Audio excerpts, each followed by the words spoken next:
সঙ্গে রঙে আরে কিবা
সহচর সঙ্গে রঙে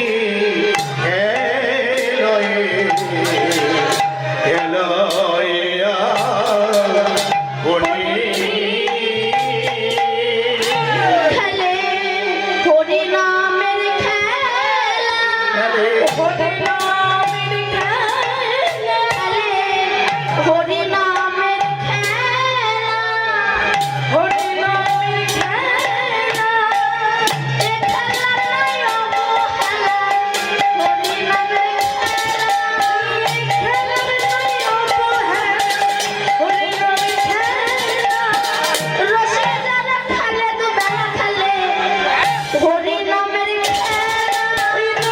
খেলা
কৃষ্ণ রাগী গৌর রাগী মাতৃমণ্ডলী পিতৃমণ্ডলী আহত অনাহত অভ্যাগত এবং গ্রামবাসীর চরণে রইল আমার কোটি কোটি দণ্ডবত প্রণাম।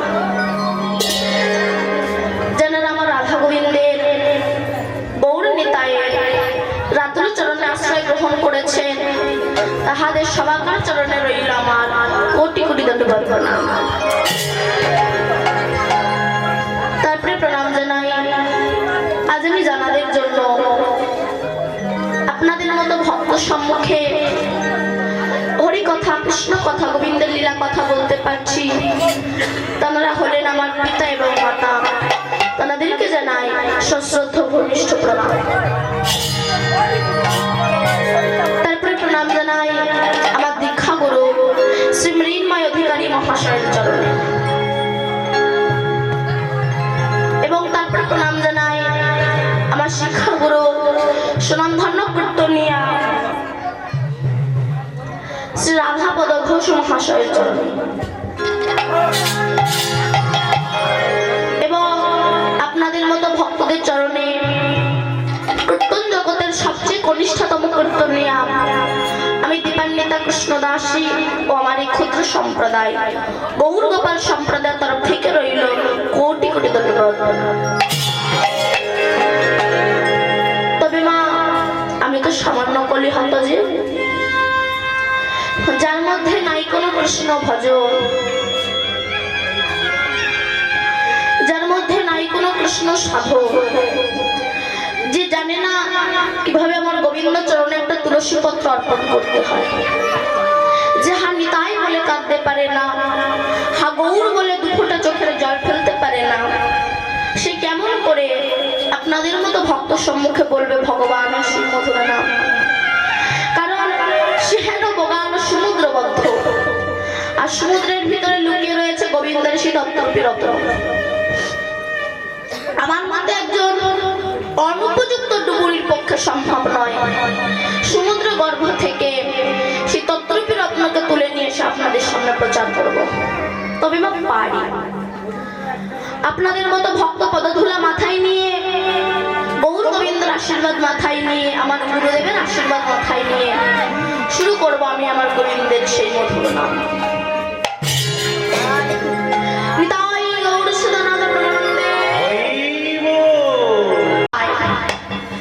যিনি যমুনা তট বিহারী সুদর্শন চক্রধারী কংসের বংশ ধ্বংসকারী পুতনা বক্ষণকারী রাস রসের নর্তনকারী রায় সংকটের বংশীধারী ব্রজধাম পরিহরি শ্রীধাম নবদ্বীপে অবতরী নামের ডালি মাথায় করি কলিজীবের পায়ে ধরি ছড়াইয়া নয়নের বাড়ি বলে একবার বলো তোমরা গৌর হরি। এসেছে বৃন্দাবন ধাম পরিত্যাগ করে শ্রীধাম নবদ্বীপে শচী মায়ের ভাঙা ঘরে রাধা ভাব সমান্বিতে কৃষ্ণ রূপ চন্দ্র আমার গৌর হরি আবির্ভূত হয়েছে।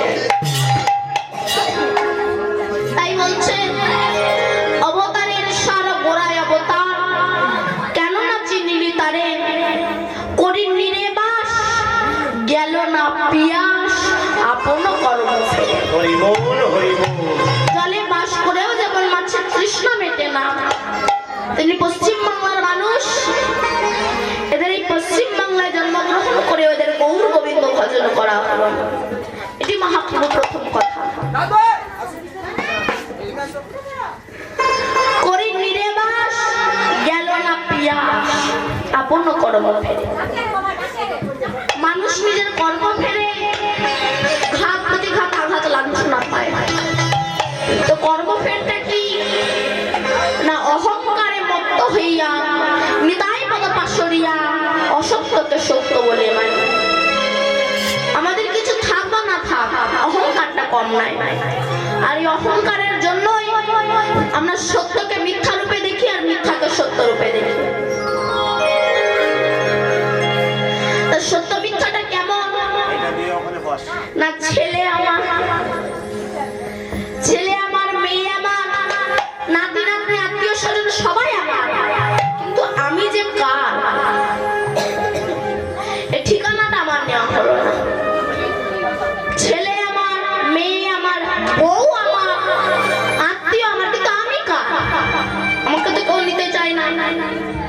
আপনার ভার কেউ নেবে না, আপনার পয়সার ভার সবাই নেবে, কিন্তু আপনি যখন অসহায় হয়ে পড়ে থাকবেন তখন আপনার ভার কেউ নেবে না।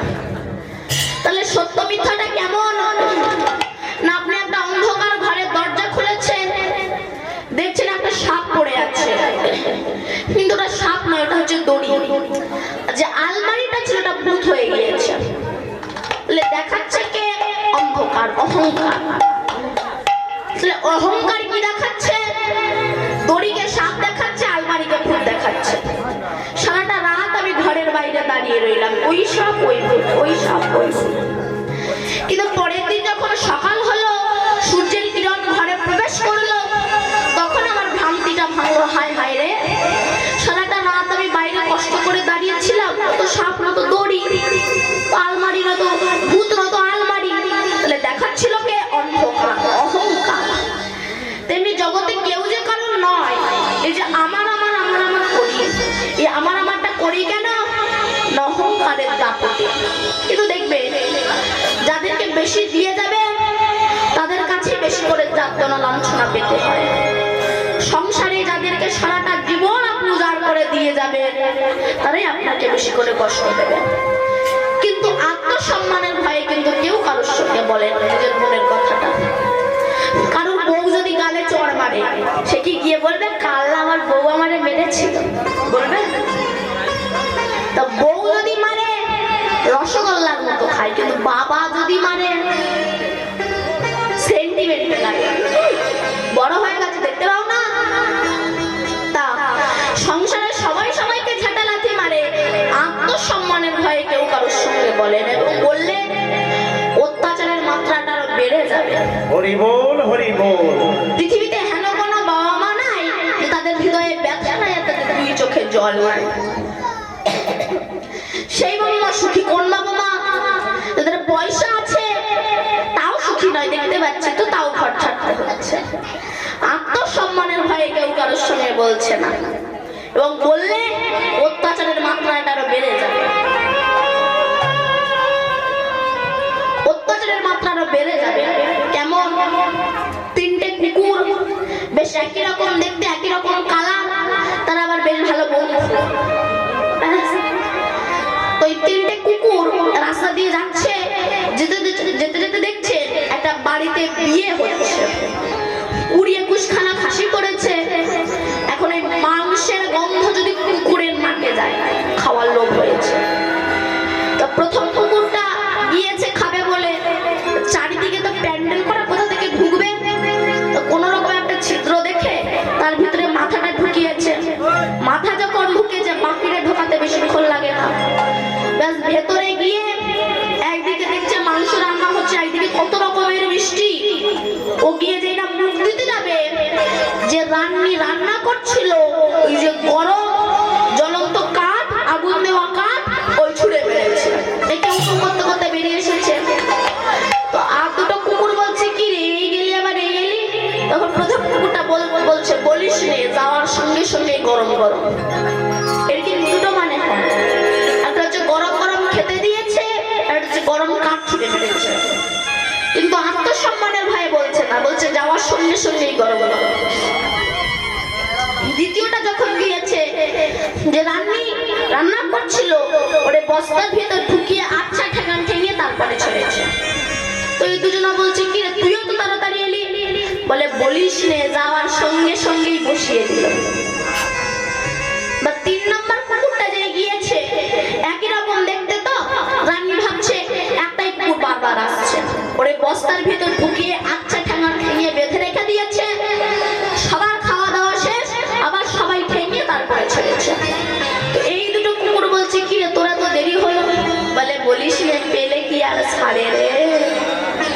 সবাই আমাদের বলছে আপনি আসেন না, বহুদিন পরে এসেছে, সকলের মনোবাসনা পূর্ণ করে এসেছি। তিনটেই খাটা খেয়েছে, আত্মসম্মানের ভয়ে কেউ কারোর সঙ্গে বলছে। তেমনি সংসারে যারা মালিক সেজে বসে আছে, তারা বাইরে বলে বলে বেড়ায় গরম গরম দিয়েছে, যাওয়ার সঙ্গে সঙ্গে বসিয়ে দিয়েছে, কিন্তু কি যে দিচ্ছে তা তো বুঝতে পারছি। কেন তো ঝাঁটালাতি খেতে হচ্ছে?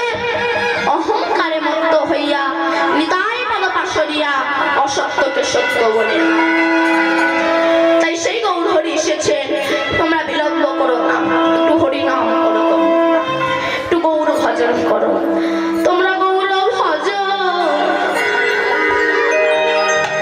তোমরা গৌর ভজ, গৌর ভজ, গৌরী নাম ভজ, নাম ভজ নিত্যানন্দে। তোমরা গৌর ভজ, তোমরা গৌর ভজ, গৌর ভজ, গৌর ভজ, নাম ভজ, নাম ভজ নিত্যানন্দ। তোমরা গৌর ভজ, গৌর ভজ, গৌর ভজ, গৌরী গুণধাম। নাম ভজ, নাম ভজ নিত্যানন্দে নাম। গৌর ভজ, তোকে গৌর ভজ, গৌর ভজ, গৌর গুণধাম। নাম ভজ, নাম ভজ নিত্যানন্দের ধাম। নিত্যানন্দ, নিত্যানন্দ, সবার মনে নেই আনন্দ। নিত্যানন্দ, নিত্যানন্দ, সবার মনে এই আনন্দ।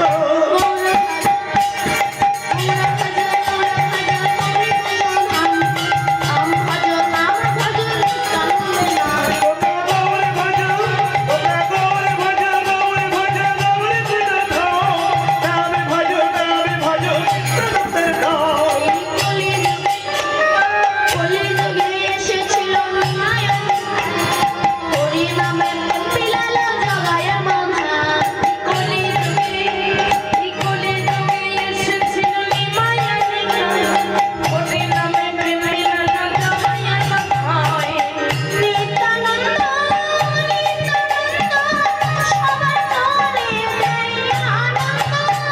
নিত্যানন্দ, নিত্যানন্দ, সবার মনে এই আনন্দ।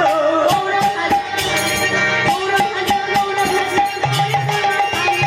নাম ভজ, নাম ভজ নিত্যানন্দের ধাম। গৌর ভজ, নাম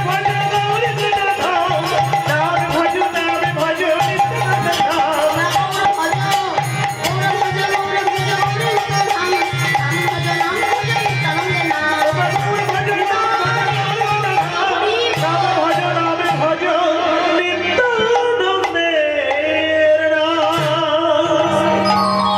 তো সেই গৌরাঙ্গ মহাপ্রভু এসেছেন, তোমরা হরিনাম করো।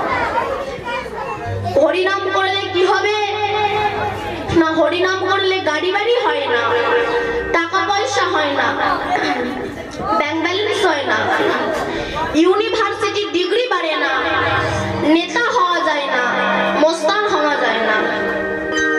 তাহলে আমরা হরিনামটা করবো কেন?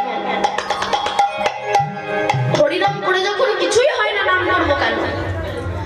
মহাজন বলছে হরিনাম করলে কিছু ভগবান না হয়। আস্তে, হরিনাম করলে মানুষের চিত্ররূপ দর্পণটা মার্জিত হয়ে যায়, মন রূপ আয়না পরিষ্কার হয়ে যায়। বলছে নিজেদের মুখ দেখার যেমন একটি আয়না পাওয়া যায় না, সেই আয়নায় যদি ময়লা জমে থাকে নিজেদের মুখ যেমন দেখা যায় না, কি করতে হবে? মেজে ধুয়ে ফেললে তবে মুখ দেখা যাবে। তেমনি এই চিত্ররূপ দর্পণে অনাদিকাল হতে অন্ধকার অহংকারের ময়লাই জমে গিয়েছে। এখন বসে বসে কৃষ্ণ নাম দিয়ে মাজুন, মেজে চোখের জলে ধুয়ে ফেলুন, ধুয়ে ফেললে দেখবেন ভগবান দেখতে আর বৃন্দাবনে যাওয়া লাগছে না, এই হৃদয় মন্দিরেই তুমি ভগবানকে দেখতে পাবে। পাচ্ছি না কেন না, পূর্ণিমার আকাশের চাঁদ পুকুরের জলে দেখা যায় বটে, পুকুরটা স্বচ্ছ নির্মল এবং পরিষ্কার হতে হবে, কিন্তু ওই পুকুরে যদি কচুরি পানা পরিপূর্ণ থাকে আকাশের পূর্ণিমার চাঁদকে দেখা যাবে না। ঠিক তেমনি অহংকার পরিপূর্ণ হৃদয়ে কখনো ভগবান দর্শন হয় না। হরি বল, হরি বল। তাইতে নাম করলে কি হবে? চিত্ররূপ দর্পণ মার্জিত হয়ে যাবে। কিন্তু এখন পরিষ্কার তো দূরের কথা, নোংরা বেশি হচ্ছে। হরিনাম করলে হৃদয়ে নোংরা দূরীভূত হয় ঠিকই, কিন্তু এমন ভাবে আমরা হরিনাম করছি তা পরিষ্কার থেকে আরো নোংরা বেশি হয়ে যাচ্ছে। কেন? আমি হরিনাম করি কিন্তু একাদশীতে পাঁঠার মাংস খাই, হরিনাম করে কাজ হবে না। আমি হরিনাম করি কিন্তু জন্মাষ্টমীতে সুল্লু খাই, হরিনাম করে কাজ হবে না, এতে নোংরা বেশি হবে। কেমন জানেন, এখন জামাই বহু বছর পরে জামাই গিয়েছে শ্বশুর বাড়ি, মানে মিনিমাম 13 বছর পরে গিয়েছে। এই যে 13 বছর পরে জামাই শ্বশুর বাড়ি গিয়েছে, 13 বছরই জামাই দাঁত মাজে না। কি মাজে না? দাঁত মাজে না। বলুন 13 বছর কেউ যদি দাঁত না মাজে, সেই দাঁতের ডিজাইনটা কেমন হয় একটু বলুন তো। একেবারে ড্রেন ফ্রেন সব পূর্ণ হয়ে গিয়েছে, নালা খালা সব বন্ধ হয়ে গিয়েছে। ওই অবস্থায় শাশুড়ির পাশে গিয়ে প্রণাম করছে আর বলছে মা, আর ওই যে মা বলে চিল্লে উঠেছে, ওই মুখের গন্ধ শাশুড়ির ভেতরে প্রবেশ করে শাশুড়ি একেবারে সেন্সলেস হয়ে গিয়েছে। একটু পরে যে জ্ঞান ফিরেছে, ও আবার ধারে গিয়ে বলে মা, আর এই সুপার মামা করিস না। তার শাশুড়ি তো খুব বুদ্ধিমতী, মনে মনে ভাবছে কোনোভাবে ওই জামাইয়ের দাঁতটা একটু পরিষ্কার করতে হবে। তা বলছে বাবা শোনো, তুমি একটু বাজারে যাও। কেন মা? মামা করতে বারণ করেছে। মামা করবে না। তা কেন? বলে তোমাকে আমি 10 টাকা দিচ্ছি, তুমি একটু যাও, গিয়ে 10 টাকা দিয়ে একটা আখ কিনো, আখ কিনে আর খেও। কারণ শাশুড়ি জানে ওই আখ যখন ছাড়াবে, ওর গুতো কাটায় যদি মালপাতি একটু আউট হয়ে যায় তাও হবে। ব্যাস, এ তো শয়তান। এ কি করেছে, ওই 10 টাকা নিয়ে বাজারে গিয়ে 5 টাকা দিয়ে মেরি বিস্কুট কিনে খেয়েছে। দাঁতের অবস্থা, ওই দাঁতে যদি বিস্কুট খায় অবস্থাটা কি হয় বলুন? আর 5 টাকা ছিল, মানে 10 টাকা দিয়েছে, 5 টাকা বিস্কুট খেয়েছে, আর 5 টাকা ওই 5 টাকা দিয়ে পাকা কালো জাম তাই কিনে খেয়েছে। বিস্কুটের উপরে জাম খেয়ে মাল একেবারে জাম হয়ে গিয়েছে। ওই অবস্থায় শাশুড়ির পাশে গিয়ে বলছে মা, আর শাশুড়ি বলে জমের বাড়ি যা। কেন? তোকে আমি বললাম আখে দাঁত পরিষ্কার করে আসতে, তুই নোংরা বাঁধিয়ে এলি। এমনি কলির মানুষের মহাপ্রভু হরিনাম এনেছিলেন ঠিক, কলির মানুষের হৃদয়ের নোংরা দূরীভূত করার জন্য, কিন্তু আমরা এমন ভাবে হরিনাম করছি এতে পরিষ্কারের থেকে আরো নোংরা বেশি। তাই কলিতে বৈষ্ণব বহুত হইবে, হাসিতে খেলিতে সব জমাল হয়ে যাবে। তাই মহাপ্রভু বুঝে নিয়েছিলেন এই পশ্চিম বাংলার হিন্দু, আমি সবাইকে বলছি না, কিছু কিছু এরা ভালো না। কেন? এরা ডাক্তার হয়েছে, ইঞ্জিনিয়ার হয়েছে, মাস্টার হয়েছে, পড়াশোনা শিখেছে, কিন্তু এরা এখনো মানুষ হতে পারেনি। এটাই বড় দুর্ভাগ্য। কেন? মানুষ হতে গেলে গাড়ি বাড়ি টাকা পয়সা লাগে না, মানুষ হতে গেলে মনুষ্যত্ব অর্জন করতে হয়, তবে তাকে মানুষ বলা যাবে। কেন বলুন তো? এখান থেকে আনুমানিক 150 বছর আগে বিবেকানন্দ, ইনি গ্রাজুয়েশন পাশ করেছিলেন, তথাপিও তিনি রামকৃষ্ণ পরমহংসদেবের চরণের শিষ্যত্ব গ্রহণ করেছিল। কিন্তু এই হিন্দুদের মধ্যে কিছু কিছু হিন্দুরা আছে, এরা সামান্য একটু পড়াশোনা শিখে মনে করে I M A royal Bengal tiger, ভগবান ভগবান নাই। কিন্তু বিবেকানন্দ তৎকালীন যুগে গ্রাজুয়েশন পাশ করেছিলেন, ইনি তো মনে করতে পারতেন আমি গ্রাজুয়েশন পাশ করেছি, রামকৃষ্ণদেব মূর্খ, আমি ওনার সঙ্গে করব না, তবে ওনাকে বিয়ে পাশ হয়ে বসে থাকবে। কিন্তু তিনি অহংকার মঞ্চে না বসে শ্রী রামকৃষ্ণ পরমহংসদেবের চরণে শিষ্যত্ব গ্রহণ করেছিল বলে সারা বিশ্বের কাছে তিনি আজ স্মরণীয়, বরণ এবং পূজনীয় হয়ে আছে। আমরা এত ড্রেস করে ঘুরে বেড়ে আমাদেরকে কেউ দেখে না, রামকৃষ্ণদেব একটা গামছা নিয়ে সারা বিশ্ব জয় করে ফেলেছে। এবং কবিগুরু রবীন্দ্রনাথ ঠাকুর খুব ভালো জামা কাপড় তিনি পরতেন না, দাড়ি বাড়ি সব পূর্ণ ছিল, পড়াশোনা বেশি দূর জানতেন না, ক্লাস 8 পর্যন্ত পাশ করেন, কিন্তু তিনি আজ বিশ্বকবি হয়েছে। শুধু লেখাপড়া শিখলেই তাকে মানুষ বলা যায় না, মানুষ হতে গেলে মানুষের সঙ্গ করে, মনুষ্যত্ব অর্জন করেই তবেই মানুষ হতে হয়। লেখাপড়া শিখে মানুষ হওয়া যায় না। আর তা যদি হতো, বলুন তো দিল্লিতে যারা বিস্ফোরণ করলো তারা কি সব মূর্খ ব্যক্তি ছিল? তারা তো সব শিক্ষিত ব্যক্তি ছিল, তথাপিও তারা সমাজকে ধ্বংস করার জন্য আজ বিস্ফোরণ করে। করে বেড়ালো। তাহলে বলুন এরা কি জাতীয় পড়াশোনা শিখেছে? এদের পড়াশোনায় কোনো ফিল্টার নাই, কিন্তু বিবেকানন্দের পড়াশোনায় ফিল্টার ছিল। এবং এপিজে আব্দুল কালাম ইনি একজন মহান বিজ্ঞানী ছিলেন। এনারা কখনো মানুষের ধ্বংস চাইতেন না, ক্ষতি চাইতেন না। অতএব বিবেকানন্দ রামকৃষ্ণদেবের আশীর্বাদ মাথায় নিয়ে শিকাগো শহরে গিয়ে বলেছিলেন, গর্ভের সহিত বলছি আমি হিন্দু। যে হিন্দু কথাটা বলতে আপনারা ভয় পাচ্ছে, কিন্তু লিখে রাখুন, এখনো যদি হিন্দু এক না হয়, আগামী 20-30 বছরের মধ্যে একটা হিন্দু আর পৃথিবীতে থাকবে না। কেন? এদের ঐক্যহীনতার জন্য। অতএব তিনি গিয়ে বলেছিলেন, গর্ভের সহিত বলছি আমি হিন্দু। তো সে দেশের ব্যক্তিরা বলেছিল, আচ্ছা আপনি তো বলছেন আপনাদের ধর্ম সবচেয়ে বড়, কিন্তু প্রমাণটা কি?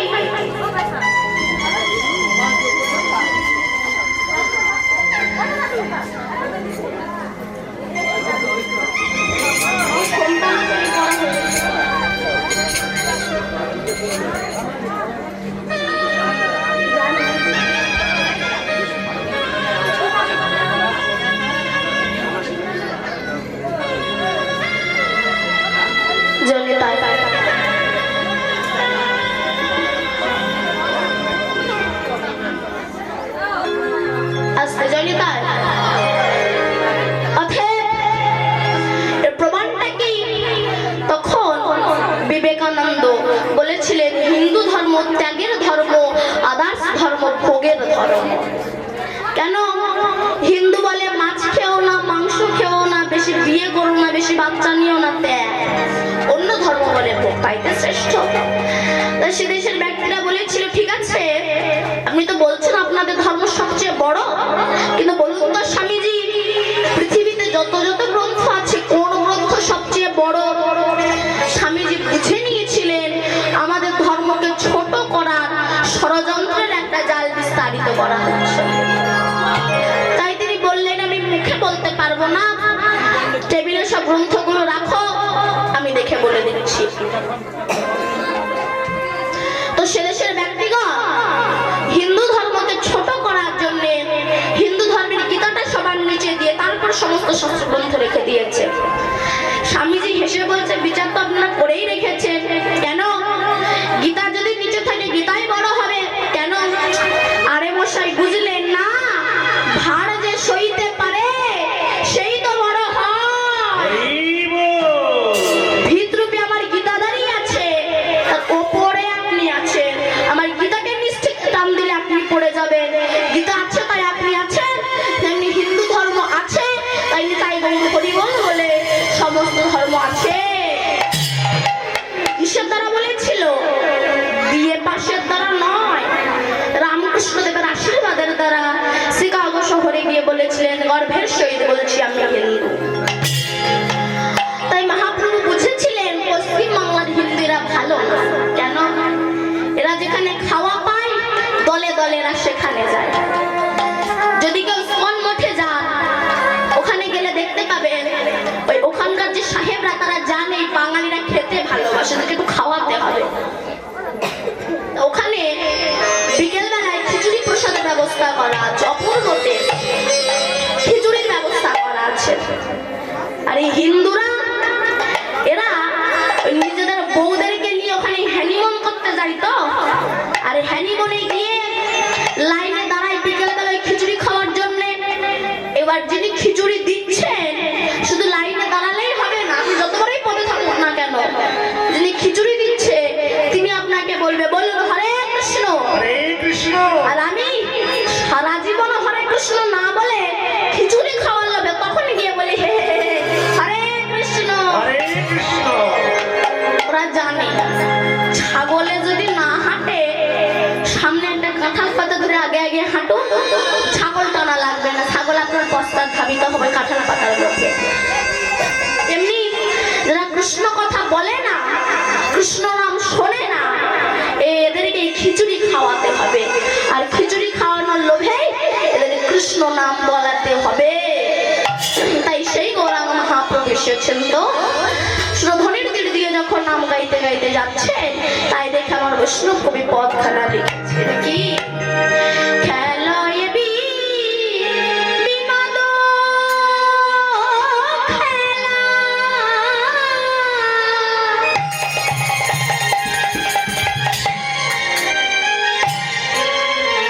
সুরধুনীর তীরে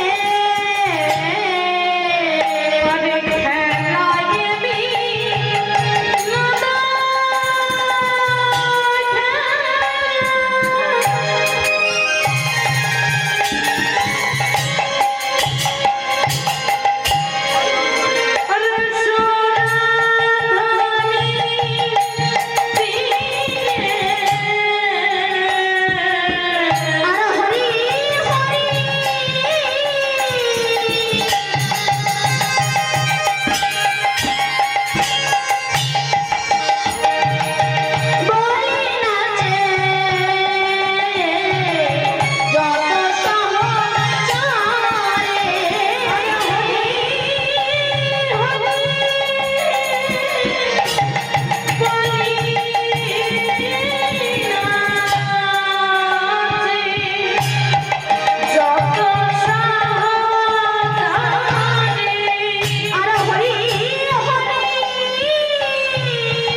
বলি ওই তো আমার গোড়াই নাচে আমার হৃদয় নাচে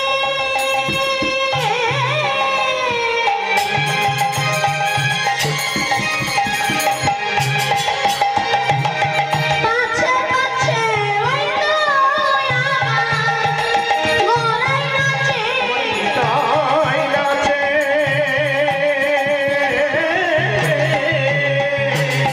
পাছে পাছে বলি ওই তো আমার গোড়াই নাচে ও ভগবান সঙ্গে তাই নাচে পাছে সুরধুনী আলোরে তাই নাচে পাছে সহচর সঙ্গে তাই নাচে পাছে আমার গৌর হরি তাই নাচে পাছে মোর চলে তোর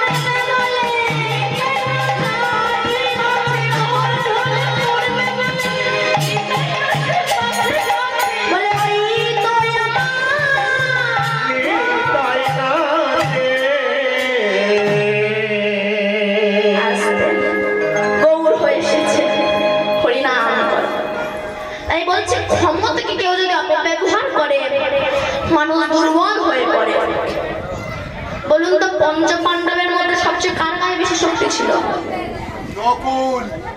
নকুল শহরে কার গায়ে বেশি শক্তি ছিল ভীম।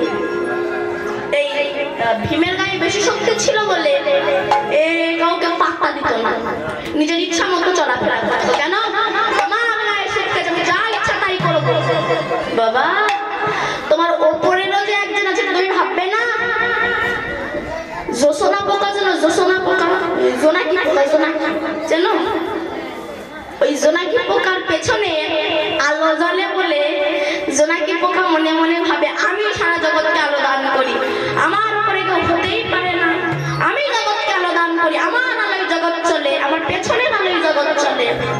কিন্তু যেই না বাড়ির মালিক কেরাসিনের ল্যাম্প জ্বালিয়ে দিয়েছে তখন জোনাকি পোকা মনে মনে ভাবছে রে বাবা আমি ভাবলাম আমার পেছনের আলোয় জগৎ চলে কিন্তু আমার ওপরেরও একজন আছে তো দেখতে পাচ্ছি। কারেন্টের ল্যাম্প তখন মনে মনে ভাবছে আমি ছাড়া জগৎ চলে না, আমি জগৎকে আলো দান করি। না কারেন্টের লাইট এলো কেরাসিনের ল্যাম্প তখন মনে মনে ভাবছে বাবা আমার উপরেরও তো একজন আছে। তখন ওই কারেন্টের আলো মনে মনে ভাবছে আমি